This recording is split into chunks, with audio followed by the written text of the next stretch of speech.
ಇವಾಗ ತಾವೇ ನೋಡಿ ಇವತ್ತು ಕೇವಲ ನೋಟಿಸನ್ನು ಏನಾದರೂ ಮುಖ್ಯಮಂತ್ರಿಗಳು ಸೈನ್ ಹಾಕಿ ಅವ್ರು ನಾವು ಗೆಜೆಟ್ ನೋಟಿಫಿಕೇಷನ್ನ ಕ್ಯಾನ್ಸಲ್ ಮಾಡ್ತೀವಿ, ಜಿಒಗಳನ್ನ ಕ್ಯಾನ್ಸಲ್ ಮಾಡ್ತೀವಿ, ಯಾವುದೂ ಇಲ್ಲ ಸರ್. ಈಗಾಗಲೇ ನಾನು ಅಧಿಕಾರಿಗಳಿಗೆ ಸೂಚನೆ ಕೊಟ್ಟಿದ್ದೀನಿ, ಅದನ್ನು ಹಿಂಪಡಿಬೇಕು ಅಥವಾ ಅದನ್ನು ತಾತ್ಕಾಲಿಕವಾಗಿ ಸ್ಟೇ ಮಾಡಬೇಕು, ಈ ಥರ ಕೊಟ್ಟಿದ್ದಾರೆ. ನಿನ್ನೆ ಕೂಡ ನಾವು ಬಳ್ಳಾರಿಯಲ್ಲಿ ನಾವು ಸ್ಟ್ರೈಕ್ ಮಾಡೋ ಸಂದರ್ಭದಲ್ಲಿ 2 ತಾಸು ಮುಂಚೆ ಏನು ರೈತರು ಹೋಗಿ ಪಾಣಿ ಅಪ್ಲೈ ಮಾಡಿದ್ದಾರೆ, 2 ದಿನ ಮುಂಚೆ ಕೂಡ ಅಂದರೆ ಚುನಾವಣೆ ಮುಂಚೆ ಅವ್ರು ಏನು ಹೇಳಿದ್ದಾರೆ ಅದು ಕೂಡ ತಪ್ಪಿ ಜಸ್ಟ್ 48 ಅವರ್ಸ್ ಬಿಫೋರ್ ಕೂಡ ಪಾಣಿಗಳಲ್ಲಿ ಇವತ್ತು ವಕ್ಫ್ ಅಂತ ಬಂದಿರೋವಂಥದ್ದು. ಈಗಲೂ ಕೂಡ ಇಲ್ಲಿ ಸಾಕಷ್ಟು ಮಂದಿ ರೈತರು ಬಂದಿದ್ದಾರೆ.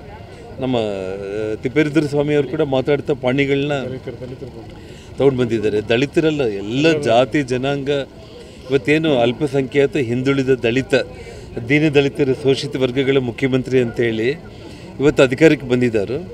ಅವ್ರಿಗೇನು ವಿನಾಶಕಾಲಿ ವಿಪರೀತ ಬುದ್ಧಿ ಅನ್ನುವಂಥ ರೀತಿಯಲ್ಲಿ ಈ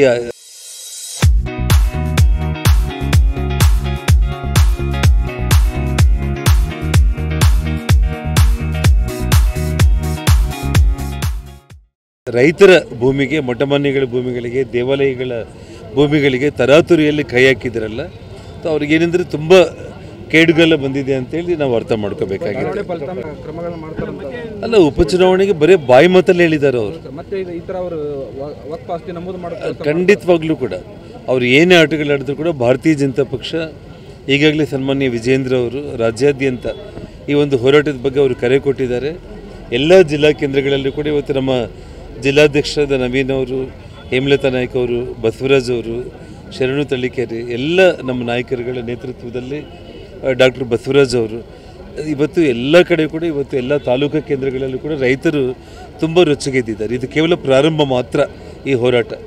ಇದಕ್ಕೆ ಎಚ್ಚೆತ್ತುಕೊಂಡು ಅವರು ತಕ್ಷಣ ಸರಿ ಮಾಡಿ ರೈತರಿಗೆ ತಲೆಬಾಗಿ ಇವತ್ತು ಈ ಸರ್ಕಾರ ಏನಾದರೂ ಮುಂದೆ ಬಂದಿಲ್ಲ ಅಂತಂದರೆ ಇದು ತುಂಬ ಉಗ್ರರೂಪ ಸ್ವರೂಪ ತಗೊಳ್ಳೋದ್ರಲ್ಲಿ ಯಾವುದೇ ಎರಡನೇ ಮಾತೇ ಇಲ್ಲ. ಇಡೀ ರಾಜ್ಯಾದ್ಯಂತ ಈ ರೈತರ ಆಕ್ರೋಶದಲ್ಲಿ ಸರ್ಕಾರ ಬೋಧಿಯಾಗೋದ್ರಲ್ಲೂ ಕೂಡ ಎರಡು ಮಾತಿಲ್ಲ.